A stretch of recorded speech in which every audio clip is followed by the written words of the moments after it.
சர்க்கரை விலை ஏன் திடீர்னு இவ்வளோ உயருதுன்னு தெரியுமா? 1 கிலோ சர்க்கரை வாங்க போனீங்களா? இல்லை 1 கிராம் சில்வர் வாங்க போனீங்களானே தெரில, அவ்வளோ உயர்ந்துட்டு போகுது. ஆனால் இந்த வீடியோவில் அதை பார்க்கலாம். ஃபஸ்ட்டு ரீசன் பார்த்திங்கன்னா, சர்க்கரை உற்பத்தி எதிர்பார்த்த அளவுக்கு இல்லை.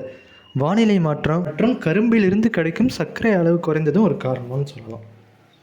2வது ரீசன் பார்த்திங்கன்னா, திருவிழா கால தேவை, விநாயகர் சதுர்த்தி, தசரா, தீபாவளி இதுக்கெல்லாம் பார்த்திங்கன்னா இனிப்பு இந்த மாதிரி இதுக்கு அதிகமாக தேவைப்படுது. பேக்கரி பொருட்களுக்கு சர்க்கரை தேவை அதிகரிக்குது. 3வது ரீசன் பார்த்திங்கன்னா, சந்தையில் கையிருப்பு குறைவு மற்றும் பதுக்கல்.